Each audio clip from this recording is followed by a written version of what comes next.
नमस्कार, आप देख रहे हैं अंग न्यूज रफ्तार और मैं हूं मोना। भागलपुर से अर्जित शाश्वत चौबे ने बदला फैसला, निर्दलीय नहीं लड़ेंगे चुनाव। पिता अश्विनी चौबे के कहने पर लिया निर्णय। भागलपुर विधानसभा से भाजपा का टिकट नहीं मिलने के बाद पूर्व केंद्रीय मंत्री अश्विनी चौबे के पुत्र अर्जित शाश्वत चौबे ने निर्दलीय चुनाव लड़ने का फैसला किया था। आज अर्जित अपने समर्थकों के साथ समाहरणालय परिसर पहुंचे थे, लेकिन अचानक उन्हें नामांकन नहीं करने का निर्णय लिया। वहीं अर्जित शाश्वत चौबे ने मीडिया से बात करते हुए बताया कि उनके पिता अश्विनी चौबे ने फोन कर कहा तुम बीजेपी के हो और बीजेपी में ही रहोगे, इसलिए उन्होंने पिता का बात मानते हुए नामांकन नहीं करने का फैसला लिया है। साथ ही अर्जित ने कहा कि निर्दलीय चुनाव लड़ने की घोषणा के बाद भाजपा नेतृत्व की ओर से लगातार दबाव बनाया जा रहा था, फिर भी वे जनता की सेवा करने के लिए तैयार थे। लेकिन आज पिता के निर्देश का सम्मान करते हुए उन्होंने चुनाव मैदान से हटने का निर्णय लिया।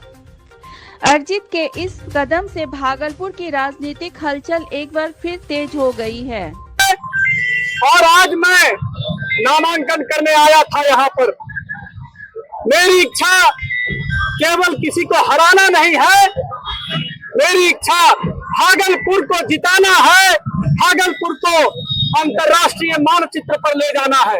इसके लिए जो मैंने ब्लूप्रिंट बनाया था, मैं लगातार स्मार्ट सिटी से लेकर के जितने भी कार्य भागलपुर में हुए, उसके पीछे कहीं ना कहीं एक खिलाड़ी के रूप में अर्जित भी सम्मिलित था।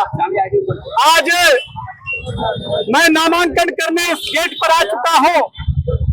हमारे दल के कई अभिभावक लगातार मुझसे संपर्क कर रहे हैं और वो मुझे बता रहे हैं कि अपने दल को छोड़ करके तुम आगे बढ़ गए।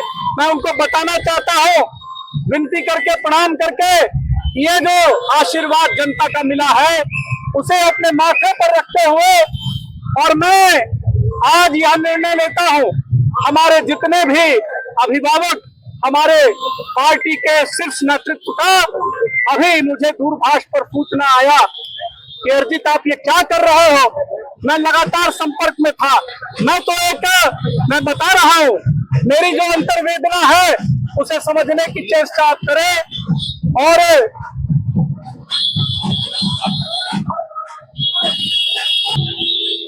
मैं अपने वेदना को प्रकट करते करते बहुत भाव विभल हो गया हूँ।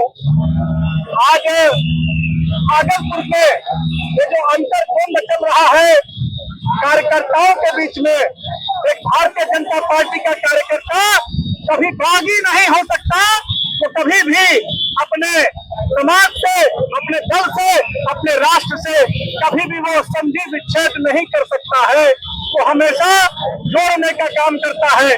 मैं कार्यकर्ता की भांति बहुत वेदना लिए हुए और आप सबों के सामने क्षमा मांगते हुए, मैं तो जनता के साथ यहाँ पर नॉमिनेशन करने आया था, लेकिन हमारे शीर्ष नेतृत्व का जो अधिकार मुझ पर है, उनका जो मेरे ऊपर अधिकार रहा है, और आज मेरे पिताजी ने और मेरी माताजी ने मुझसे अभी मैं पिछले 3 दिनों से संपर्क में नहीं, अभी उनका संपर्क हुआ है और शीर्ष नेतृत्व का ये मुझसे डायरेक्ट कहना हुआ कि आप अपने दल में हो और आप अपने दल के साथ भागलपुर के जीत के लिए यश की प्राप्ति करो।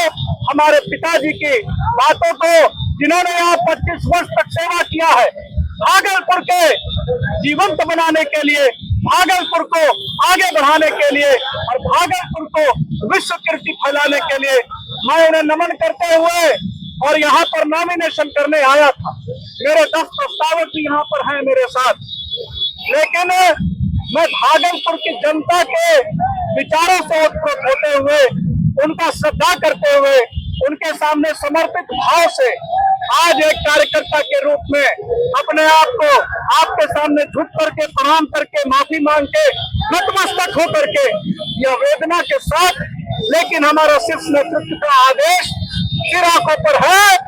मेरे पिताजी माताजी ने मुझसे यह त्याग करने मुझे